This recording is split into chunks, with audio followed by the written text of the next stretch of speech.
नमस्कार। राजस्थान की तमाम फटाफट खबरों में आपका स्वागत है। राजस्थान की खबरों के लिए आपसे निवेदन कि यदि आपने हमारे चैनल को सब्सक्राइब नहीं किया तो कृपया करके आपके अपने चैनल को सब्सक्राइब कर लें।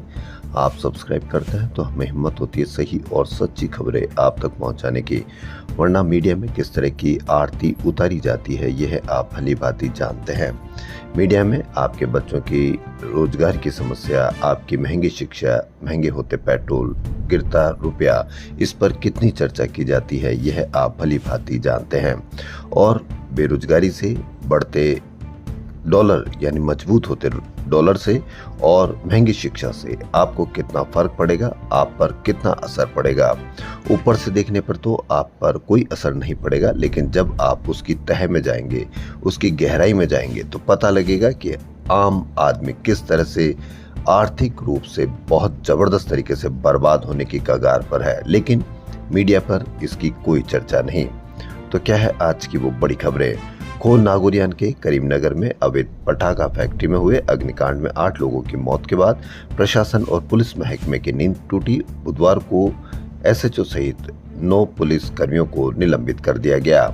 साथ ही मामले की जांच के लिए एसआईटी बना दी गई। पूरे इलाके में बारूद के अवैध कारोबार को रोकने के लिए ऑपरेशन चलाने के निर्देश भी दिए गए हैं। जर्जर फैक्ट्रियां, जर्जर बस, जर्जर भवन और जर्जर, इसी तरीके से हम ये देखते हैं आए दिन कोई न कोई घटना होती है, आम जनता उस पर पिसती है, आम जनता की मौत होती है, लेकिन फिर कोई नया जर्जर आएगा और सारी खबरें उस पर चली जाएगी और ये फैक्ट्रियां वापस उसी तरीके से चलती रहेगी जैसे तरीके से चलती रही है।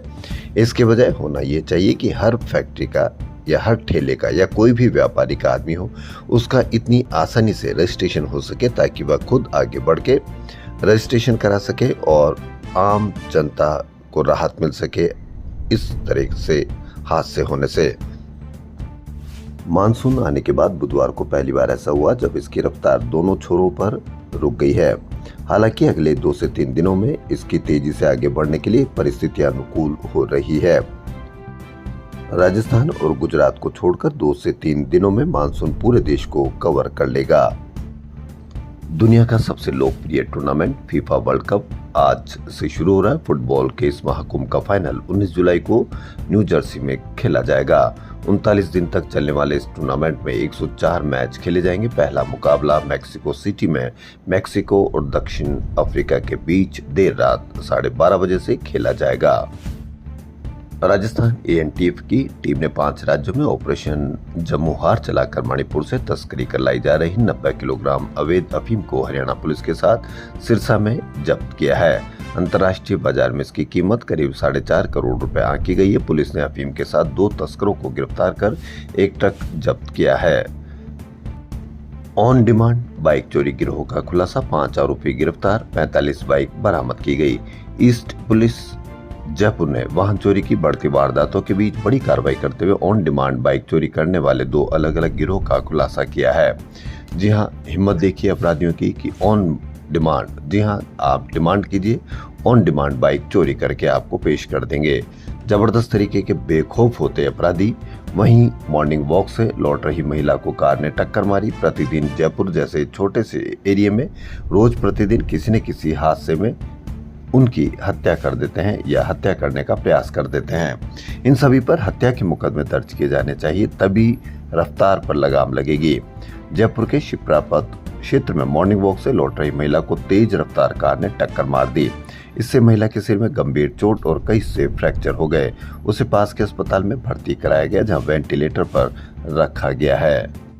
दिन भर किसकी खबरें चलती है, कितनी खबर चलती है, आप जानते हैं।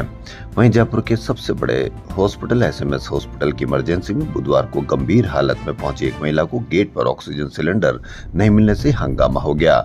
महिला को जनाना हॉस्पिटल से एसएमएस से रेफर किया गया था। परिजन महिला को एम्बुलेंस से इमरजेंसी लेकर पहुंचे, लेकिन वहां ऑक्सीजन की व्यवस्था नहीं मिली। करीब 10 मिनट तक परिजन गेट पर परेशान खड़े रहे। महिला को वेंटिलेटर सपोर्ट पर लाया गया था। क्या मीडिया ने कभी बताया कि इमरजेंसी पर ऑक्सीजन है या नहीं है? क्या मीडिया ने बताया कि अस्पताल में कितनी व्यवस्था सुदृढ़ है या कितनी व्यवस्था गड़बड़ाई हुई है? क्या मीडिया ने आपको बताया कि किस तरह से मरीज परेशान होते हैं या किस तरह से मरीजों को दिक्कतों का सामना करना पड़ता है? मीडिया सिर्फ दिखाता है कि आप जानते हैं कि मीडिया किस तरह की खबरों से आपको भ्रमित किए हुए है पिछले कई समय से। इसलिए अभी भी वक्त है कि ऐसी समस्याओं से आप रूबरू रहिए और ऐसी कोई समस्या हो तो आप 181 पर अवश्य शिकायत कीजिए, ताकि आप और आपकी आने वाली पीढ़ियां स्वस्थ रहें और स्वास्थ्य सेवाएं उचित रूप से आपको मिल सके। पूनम कुमावत ने मिस डेजर्ट राजस्थान 2026 का खिताब अपने नाम किया। प्रतियोगिता में स्वाति नायक फर्स्ट रनर अप, मुस्कान गर्ग सेकंड रनर अप और लविष्का जांगीर तीसरे स्थान पर रही। विजेताओं को ताज, ट्रॉफी और स्मृति चिन्ह देकर सम्मानित किया गया। राजस्थान में भाजपा सरकार दूसरी बार 309 शहरों में शहरी सेवा शिविर 12 जून से लगाने जा रही है। पिछले शिविर फेल हो गए थे, अब 12 तरह की छूट के साथ नए सिरे से कैंप लगाए जाएंगे। पिछले शिविर फेल क्यों हो गए थे, आपने इसकी कितनी खबर देखी? 12 जून से 15 जुलाई तक ये विशेष रियायतों के साथ कैंप लगेंगे। इस बार मध्यम और कमजोर वर्ग को बड़ी छूट मिलेगी। जितना छोटा प्लाट या दुकान होगी उस पर छूट उतनी ही ज्यादा मिलेगी।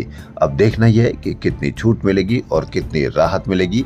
ये शिविर फेल होंगे या सफल होंगे, यह आप पर निर्भर करता है, क्योंकि यदि आप कोई भी समस्या देखें तो आप 181 पर शिकायत कीजिए। शिकायत करेंगे तो इन लगने वाले शिविरों में आपको राहत मिलेगी, आपके आने वाली पीढ़ी को राहत मिलेगी। मोदी सरकार के 12 साल पूरे होने पर भाजपा ने मंगलवार को प्रदेश भर के प्रमुख मंदिरों में विशेष पूजा अर्चना और धार्मिक अनुष्ठान कराए। भाजपा नेताओं ने प्रधानमंत्री के स्वास्थ्य, दीर्घायु और विकसित भारत के संकल्प को सफल बनाने की कामना की। बीज कंपनियों पर छापेमारी में पैसा लेकर सैंपल पास करवाने के मामले में एसीबी की कार्रवाई के बाद कांग्रेस ने कृषि मंत्री डॉक्टर किरोड़ी लाल मीणा से इस्तीफा मांगा है। प्रदेश कांग्रेस ने डॉक्टर किरोड़ी पर सीधा निशाना साधते हुए पूरे मामले में उनकी मिलीभगत होने के आरोप लगाए। कांग्रेस के अधिकृत बयान में कहा गया कि अब सफाई का नहीं, जवाबदेही का समय है।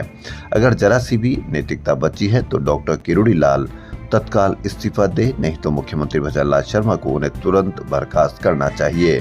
प्रदेश कांग्रेस ने किरोड़ी को संबोधित करते हुए सोशल मीडिया पर लिखा कि सीकर में संदीप पर आपके नाम से लाखों की उगाही का आरोप लगा। पुलिस ने आरोपी को पकड़ा, लेकिन आपने बचाने की कोशिश की। पचपदरा रिफाइनरी फिर से शुरू होने वाली, इसी माह डीजल का उत्पादन शुरू हो जाएगा। यह पहली बार होगा। रिफाइनरी को दोबारा उद्घाटन की तिथि लेने 3 बार आला अधिकारी और मंत्री दिल्ली गए, लेकिन तिथि फाइनल नहीं हुई। अब दिल्ली से संकेत मिले कि पहले उत्पादन शुरू किया जाए, उसके बाद चलती रिफाइनरी का उद्घाटन कार्यक्रम रखा जाए। मुख्य सचिव वी श्रीनिवास ने कहा कि एचपीसीएल राजस्थान रिफाइनरी द्वारा रिफाइंड डीजल, एलपीजी और पेट्रोल आदि उत्पादों का अधिकतम उपयोग राजस्थान में ही सुनिश्चित किया जाएगा। जोधपुर के पावटा चौराहे के पास स्थित निर्माणाधीन बिल्डिंग में आधे हिस्से में संचालित हो रहे सोना मेडिकल हब अस्पताल के तीसरे और चौथे फ्लोर में बुधवार शाम आग लग गई। इससे अफरा तफरी मच गई। वार्डों में भर्ती 8 मरीज भर्ती थे, सभी को बाहर निकाला गया। 6 मरीजों को सामने सन सिटी अस्पताल में शिफ्ट किया गया, जबकि 2 मरीजों को छुट्टी देकर घर भेज दिया गया। इस दौरान धुआं ज्यादा होने के कारण एक नर्सिंग स्टाफ बेहोश हो गई। एक मरीज को डॉक्टरों ने लोगों की मदद से पर लेकर नीचे उतारा गया। रोज प्रतिदिन किसी न किसी अग्निकांड में किसी न किसी राजस्थान वासी को इसका प्रभाव झेलना पड़ता है। यह आप भली भांति कमेंट करके बताएं। राजस्थान की खबरों के लिए फिलहाल इतना ही। यदि आपको राजस्थान की खबरें पसंद आ रही तो आपके अपने चैनल को सब्सक्राइब कर लें। धन्यवाद।